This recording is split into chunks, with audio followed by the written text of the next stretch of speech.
Luzon, Aita. Characteristic of Aita. The Aita are physically characterized by dark skin, finely curled hair, and short stature. They are located in isolated region along the foothills of Mount Pinatubo in the Zambales Range in the province of Pampanga. Clothing of Aita. Their traditional clothing is very plain. The young women wear wrap-around skirt, elder women wear bark cloth, while elder men wear lion cloths. The old women of the Agta wear a bark cloth strip which passes between the legs and is attached to a string around the waist. Way of living of Aita. Traditionally, the Aita are hunter-gatherers who build temporary shelters, moving in small groups of 1 to 5 families. Today, the way of living of the Aita is sustainable agriculture. They have their own custom tradition, dances, music, sports, and survival skill. Agtas. Characteristic of Agtas. Agtas are characteristically short, dark skin, kinky hair, thick lip, and small nose.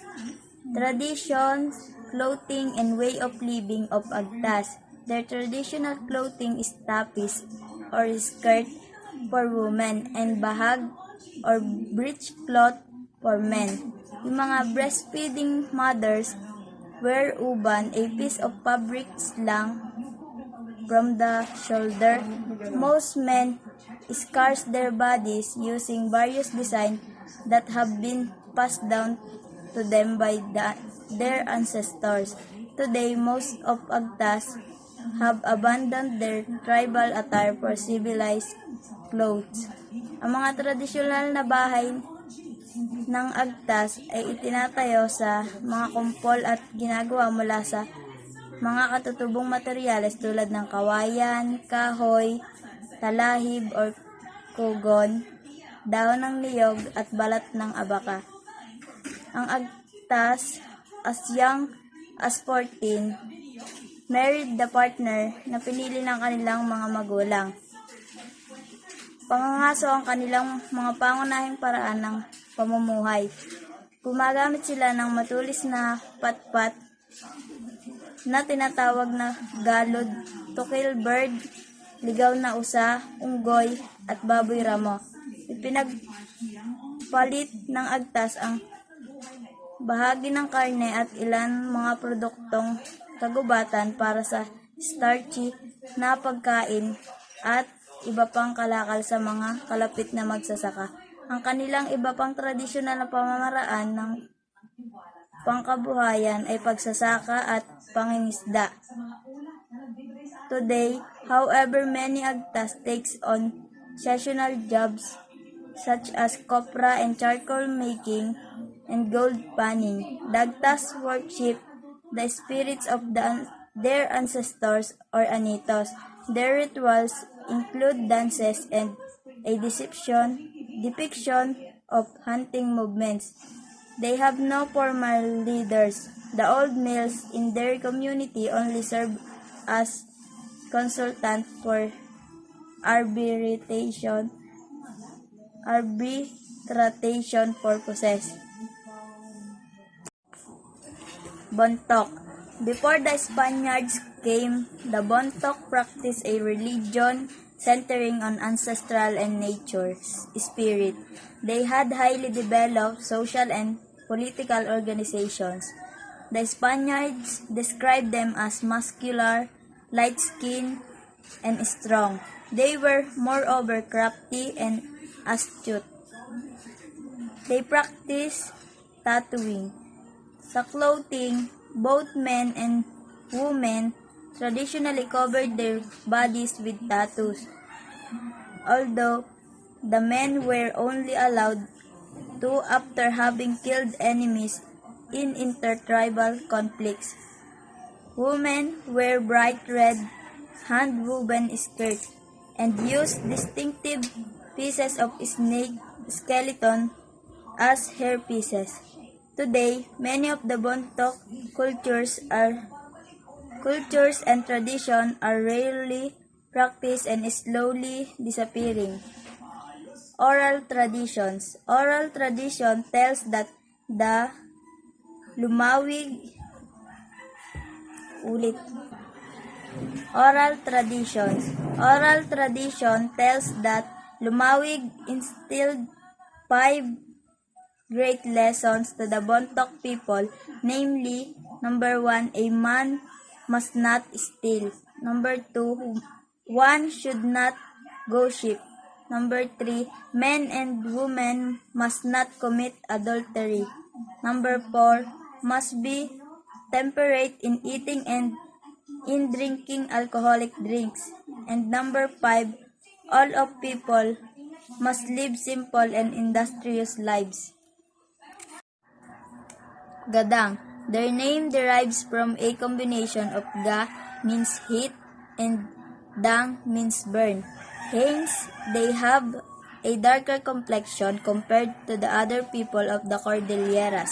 Christians stereotype them as untamed and dangerous. In reality, they are of a calm disposition compared to the neighbor tribes. Clothing or everyday attire.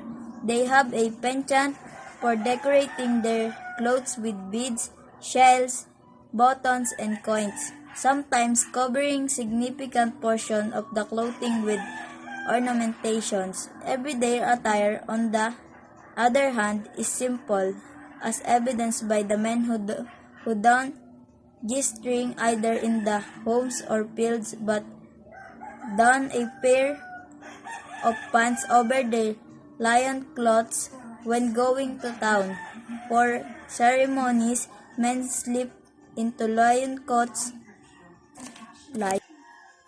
Men slip into lion cloths or dinega, a small beaded jacket and cape. Ifugao. The Ifugao people have an indigenous religion unique to their traditional culture and highly significant to the preservation of their lifeways and valued traditions. They believe in the existence of thousands of gods which may enter specific sacred objects such as the bulul. Ifugao farming. The Ifugao farming is characterized by wet rice terraces, supplemented with slash and burn farming of kamote. They are famous for their Banawe rice terraces, which became one of the main tourist attractions in the country. The Ifugaos host a number of similarities with the Bontocs in terms of agriculture, but the Ifugao tend to have more scattered settlement and recognize their affiliation mostly towards direct kin in households closer to their fields. Among the deities that the Ifugao revere are Ma-nongan, the chief of God generally referred to as the honorary dead and creator of all things, even though Ifugaos do not consider any of their deities as supreme. Ampuwal of the fourth sky world is the god who bestows animals and plants on the people and who controls the transplanting of rice. He is one of those gods who expects give in return for his blessings. Bumigi, in charge of worm, one of the 11 beings importuned to stamp out the rice pest. Didum is regarded as the chief mediator between the people and other gods. Lumadab has the power to dry up the rice leaves, one of the 11 beings importuned to stamp out the rice pest. Mamiyo, stretchers of skein One of the 23 different deities preside over the art of weaving. Monlolot, the winder of thread on the spindle. One of the 23 different deities preside over the art of weaving. Puwok controls the dread typhoons. Wigan is the god of good harvest. Yogyog and Alyog cause the earth to quake. They dwell in the underworld. Ikalahan, found in the southern Sierra Madre and Caraballo mountains on the east side of Luzon, particularly Nueva Ecija and Nueva Vizcaya. Their way of living, the household hampangabungan, is the basic social and economic unit of the Ikalahan society, consisting of the husband, wife, their children, and if any, elderly parents of both sides residing in the same house, simultaneously sharing the day-to-day tasks. Sometimes, newly married couples would live in the parents' house till such time they obtain a house of their own. The kinship group, by contrast, was a bilateral grouping of kindred extending beyond many of the general kinship system in that brothers and sisters of affinal relatives were included as collateral relatives. The recognized kinship boundary, however, varied, sometimes gauged maximally extending beyond third cousins. Still, other times it might be limited to second cousin only. Affluent, prominent, and distant relatives were usually included to the kinship group because they accorded to honor and prestige to their distant kinsmen. Two classes of Iklahan. Ikalahan society recognized two classes of people, the rich, Baknang or Kadangyan, and the poor, Biteg or Abiteng. The distinction, however, of times difficult to determine. Wealth was generally measured in terms of animal and land properties, yet an individual's wealth did not place him in a position of political influence within the community. Economically, the wealthy wield greater influence on financial decisions, largely due to their affluential distinction. Isinay. The Isinay were considered the best weavers of the Uwes Pinutuan, used as a funerary blanket or shroud in the Cordillera region.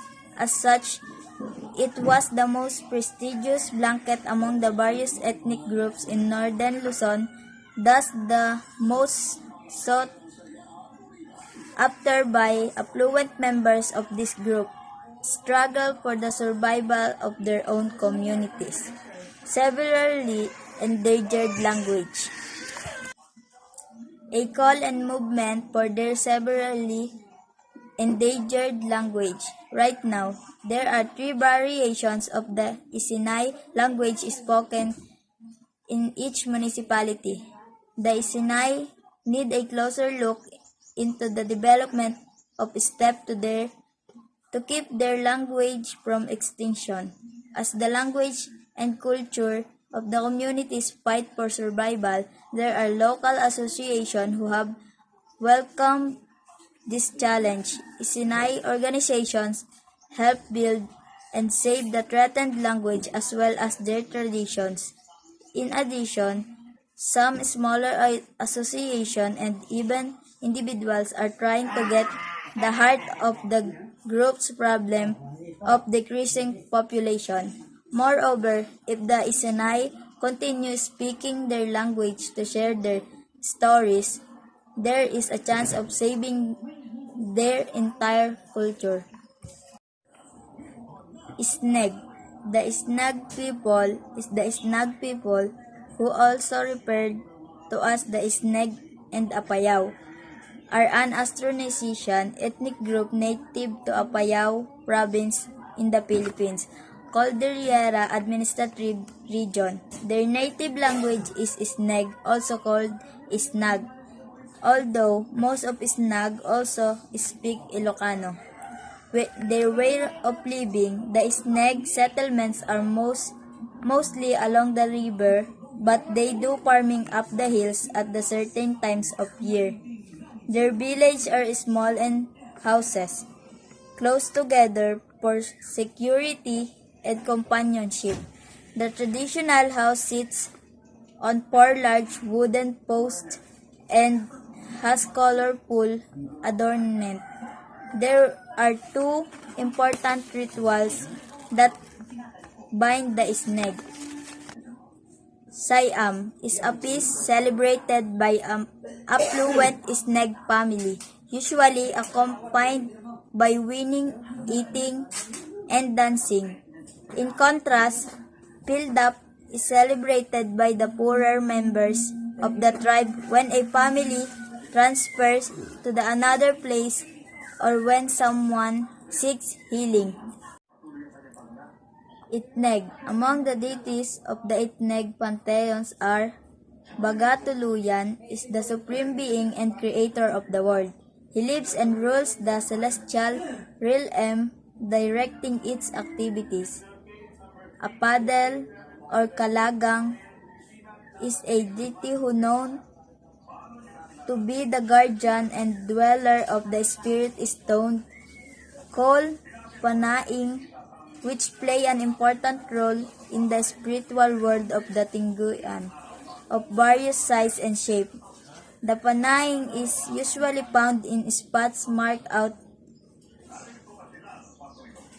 as hallowed ground, often under old trees, and are deemed to be the protectors of such places and of the creatures who live in the forest. Kadaklan. Kadaklan is a deity subordinate the Bagatuluyan.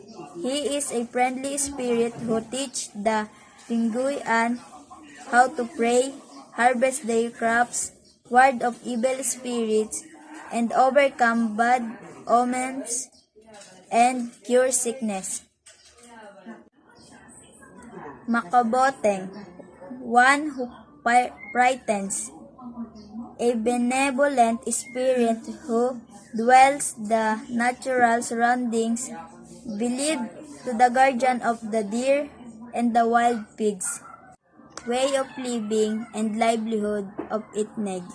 Rice is extensively grown by the Itneg. There are 2 types of practices for rice cultivation, namely wet rice cultivation and sweetened or kaingin. Corn is also planted as a major subsistence and as a replacement for rice. Other products consumed are kamote, yams, coconut, mango, banana, and vegetables. Kalinga. The province's name is derived from the Ibanag and Gadang noun Kalinga, which mean enemy, fighter, or head taker. Culture. 100-year-old Apo Wangod, the embodiment of Kalinga tattoo artistry. Wangod is Ogay, born on February 17, 1917, also known as Maria Ogay, is a Filipina tattoo artist from Buscalan, Tinglayan, Kalinga, Philippines. She is often described as the last and oldest Mambabatok traditional Kalinga tattooist, and is part of the Butbut people of the larger Kalinga ethnic group. livelihood, and way of living. The Kalinga people are highlanders and the most extensive rice farmers of the Cordillera peoples, having been blessed with some of the most suitable and land for both wet and dry rice farming. Like the Ifugao, the Kalinga are prolific terrace builders. The Kalinga are also skilled craftsmen, well versed in basketry, loom, weaving, metalsmithing, and pottery. And the last centered in the lower Chico River Valley. Kankanay, livelihood and their food. Although southern Kankanay also engage in wet rice agriculture, and their chief means of livelihood is hunting and foraging. Wild animal meat such as a deer, boar, civet cats, and lizards are salted and dried under the sun to preserve it. Wild roots, honey, and fruits are also gathered to supplement diet. Culture. They are very superstitious and believe that performing rituals and ceremonies help deter misfortunes and calamities. Some of these rituals are pedded to bring good luck to newlyweds. Pasang culture, sterility, and sleeping sickness, particularly drowsiness, and pakde, cleanse community from death-causing evil spirit. Malaweg. Their main crops. Their main crops are lowland rice and corn. Tobacco was raised as a cash crop on a foothill west of Piat on the Matalag River near the southwest border of Kalinga, Apayao province, drawing Ibanags from the east. Culture. Culturally, they are similar to the neighbor groups Ibanag and Itawit. Linguistically, they speak dialect of Itawit. Paranan. The coastal portions of Palanan, Isabela, Cagayan Valley are the habitations of the Paranan. The Palanan or Palaneño, as they are also called, are lowland Negritos whose language is mutually intelligible with some Agta dialects. Their primary economic activity. Fishing is their primary economic activity due to their proximity to the Pacific Ocean. The government plans to develop Palanan's tourist potential. Tingian way of life. Present-day Tingians resemble the Ilocanos in bodily proportions and have adopted the Ilocano way of life. Tingians are almost identical to the Ilocanos. They have abandoned the G-string and other extreme, and they behave and dress like their Ilocano neighbors. Livelihood. Economic life is based on agriculture. It is the principal source of income for the people. Agricultural products are rice, kamote, yams, corn, squash, ginger, melon, sugar cane, fruits, and good quality cotton and tobacco. Aside from being farmers, they also do freshwater fishing, weaving various types of clothes and blanket, pottery making, and basketry. Yapayao. Beliefs and practices. Indigenous people demonstrate on the use of animals placed in the reverence they communicate to these God-given creatures. Animal for these peoples marks, omens, serves as guides, commune them with their deities, sanctify their rituals, and heal them for their illness. Beliefs of Yapayao. The Yapayao Isnag tribe takes their responsibility to the environment in very serious manner. They are also very protective of their surroundings, most especially to that of their farmlands. They believe that not only is the land as a source of food for them, but rather it is part of their culture and heritage. Ibatan.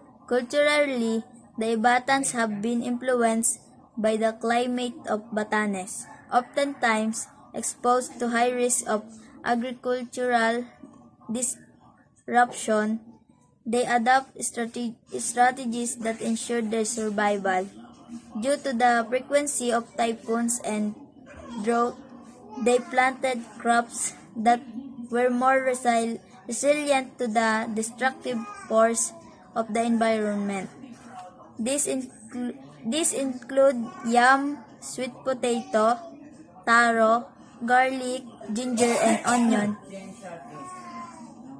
The Ibatans possess a unique skill to predict weather, namely through the study of animal behavior, sky color, wind, and clouds. For example, upon seeing their livestock take shelter, they too sought shelter, although abundant exclusively in the months of March to May. The Ibatans also depend on the flying fish, dibang, and dolphin fish, arabu, that are present on the shores of Batanes. Unique to their culture is their stone houses adapted from the Spaniards and made of limestone. The walls were as thick as 1 meter and able to withstand the terminal passage of typhoons in the Philippines. The roofs on the other hand, retained the traditional thick fabrication of Cogon's grass designed to weather buffeting winds. The bakul, a traditional headgear designed to shield the wearer from the sun and rain, is another cultural feature unique to the Ibatans. Ilongot, an alternative name to this tribe and its language is Bukalot. They are known as tribe of headhunters. Presently, there are about 87,000 Ilongots. Way of living. The Ilongots tend to inhabit area close to rivers as they provide a food source and means for transportation. Their native language is Ilongot language, currently spoken by about 50,000 people. They also speak the Ilocano language. Deities without Catholic rendition known to the Ilongots are Taon, the god of the sky; Pandak, the god of the stars; Delan, the moon. Usually, he and Elag are congenial and take turns giving light, but sometimes they are quarrel and Elags cover Delan or more or less with a great. Elag, the sun. They worship the sun, moon, and star because they give life and growth. Gemang, the guardian of wild beasts.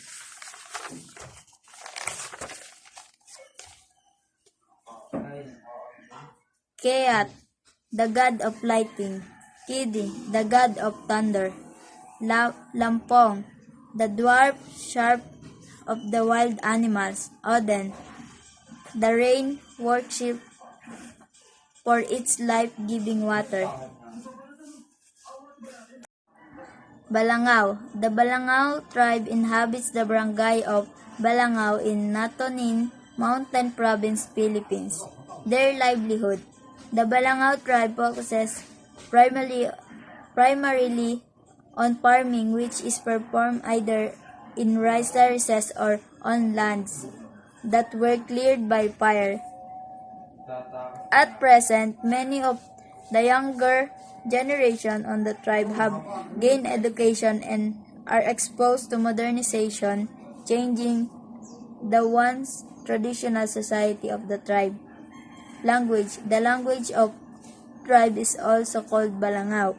It is confined to the tribe and other nearby tribes who have their own languages related to the Balangao dialect. Ibaloy. Culture of Ibaloy. Ibaloy society is composed of the rich Baknang and three poorer class, the cowhands or pastol, farmhands or silbi, and non-Ibaloy slaves or bagayan. The Ibaloy have rich material culture, notably their mummification process, which makes us of salt water to prevent organ decomposition. Their livelihood.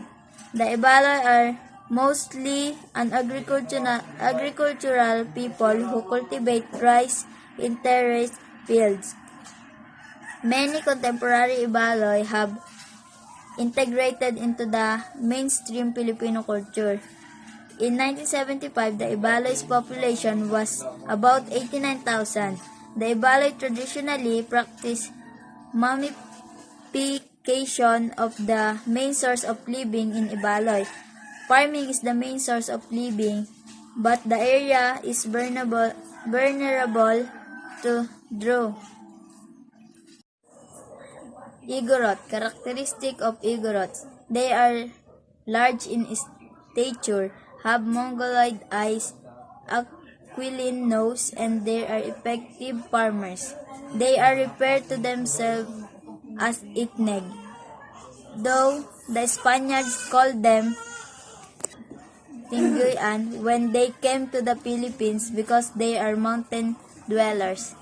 Cultural elements common to the Igorot peoples as would include metalworking in iron and brass, weaving, and animal sacrifices. They believe in spirits, including those of ancestors, and have complex rituals to appropriate them.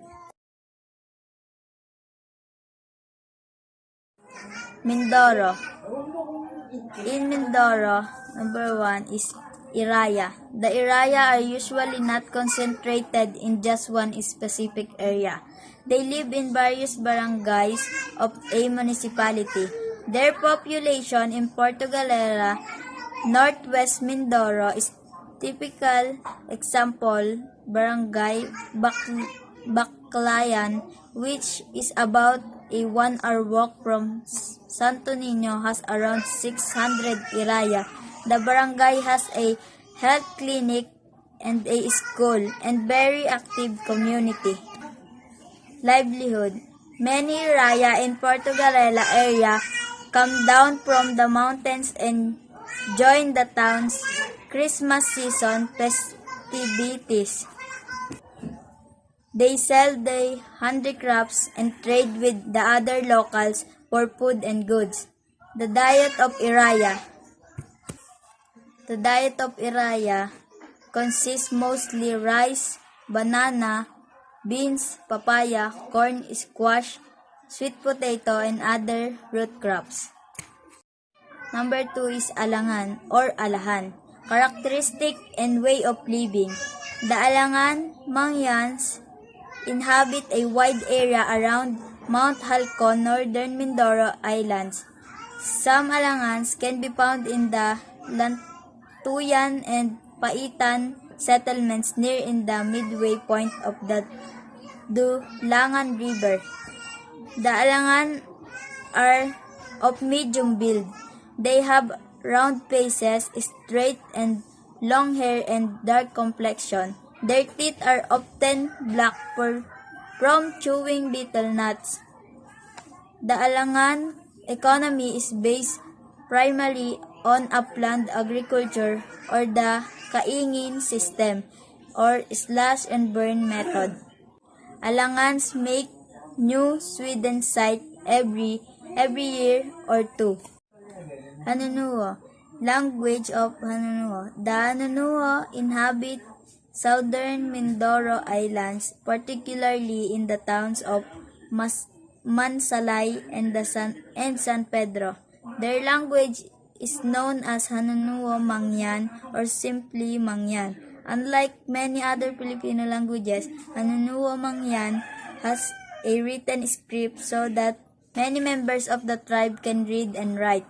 Their system of writing is descended from the ancient Sanskrit alphabet. There are 18 characters in the syllabary, 3 of which are vowels. The remaining 15 are written in combination with the vowels. Hanunuo use a bolo-shaped knife for inscribing on bamboo. Ratagnons, clothing. Ratagnons still wear their traditional clothing, a wrap-around skirt for women and G-string for men. They are said to have rattan coils that are dyed red around their waistlines, which distinguish them from other groups. Where they can be found. Ratagnons found in the southern tip of occidental Mindoro are also known as Datagnons and Latagnons.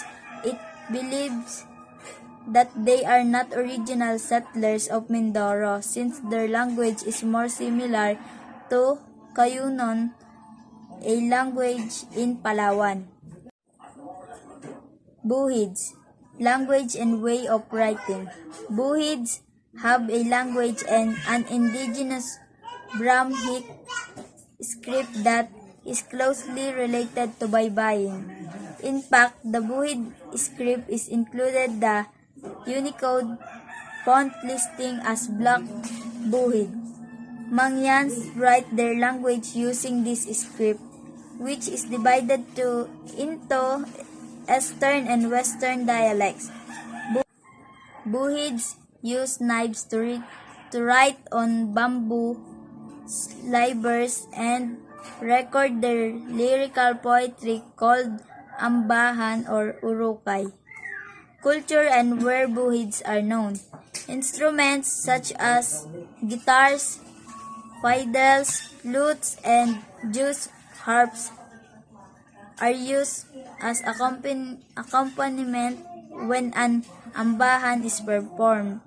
Buhids are known for growing rice and root crops such as garlic. The term Buhid means mountain dwellers. Tadyawan, livelihood and their traditional clothing. The Tadyawan occupy Oriental Mindoro, specifically Nauan, Victoria, Socorro, Pola, Gloria, and Bansud. Their language belong to the North Mangyan subgroup of the Philippine languages. Like most Mangyans and other Philippine indigenous groups, the Tadyawans rely on swideng farming. Their traditional clothing consists a red cloth in the chest and white waist wrapped around for the woman, and a G-string called abay for the men.